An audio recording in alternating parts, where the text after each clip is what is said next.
అందరికీ నమస్కారం. ఇప్పుడు మనం చేయబోయే రెసిపీ పేరు వామ్ జావా. ఇది మన వర్షాకాలంలో మనకి జలుబు, దగ్గు లాంటిది ఇది బాగా ఇచ్చేది. ముందుగా స్టవ్ పైన ఒక కళాయి కానీ ఒక ప్యాన్ కానీ పెట్టుకుని దానిలో ఆయిల్ వేసి హీట్ చేసుకోవాలి. ఈలోగా ఒక గిన్నెలో మనకి కావాల్సిన చింతపండు తీసుకొని వాటర్ నానబెట్టుకోవాలి. ఈ మరిగిన ఆయిల్లో ఒక పెద్ద సైజు ఉల్లిపాయను కట్ చేసుకొని బాగా బ్రౌన్ కలర్ వచ్చేంత వరకు ఫ్రై చేసుకోవాలి. ఈ ఫ్రై అయ్యేలోగా ఒక 4 నుంచి ఇలా కలుపుకుంటూ ఫ్రై చేసుకోవాలి. ఇలా ఒక 4 నుంచి ఒక 5 మిరపకాయలు తీసుకుని దాన్ని మధ్యకి చీల్చుకొని అవి కూడా వేగిన ఉల్లిపాయల్లో వేసి ఒక 2 నిమిషాలు అటు ఇటు కలిపి వేయించాలి. ఇలాగా 1 లేదా 2 స్పూన్ల వామ్ తీసుకొని దాన్ని లైట్గా స్మాష్ చేసుకుని అది కూడా వేసుకొని మంచిగా వాసన వచ్చేంత వరకు ఫ్రై చేసుకోవాలి. ఇలా బాగా స్మెల్ వచ్చినంత వరకు ఫ్రై చేసుకొని ఇలా చింతపండు గుజ్జు సపరేట్ చేసుకొని ఈ వాటర్ని కూడా మగ్గిన ఉల్లిపాయల్లో వేసి బాగా కలుపుకోవాలి.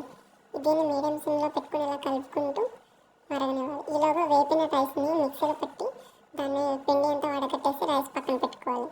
ఈలోపు మరుగుతున్న వాటర్లోని రుచికి సాల్ట్ ఆల్రెడీ మిరపకాయలు వేసిన కాబట్టి చూసుకొని 1 స్పూన్ కారం వేసుకొని బాగా మరగనివ్వాలి. మరిగిన దాంట్లో ఇందాక పెట్టుకున్న రైస్ని వేసి అలా స్లోగా కలుపుతూ ఉండలు కట్టకుండా ఉడకనివ్వాలి.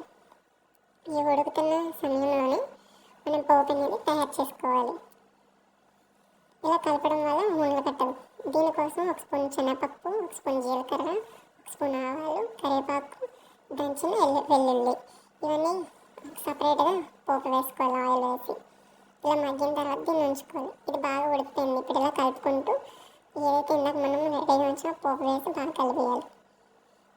ఈ వేపిన పోపుని 2 నిమిషాలు ఇలా వచ్చినాక స్టవ్ ఆపేయాలి. వేడివేడిగా సర్వ్ చేసుకుంటే మనకి ఎంత ఇష్టం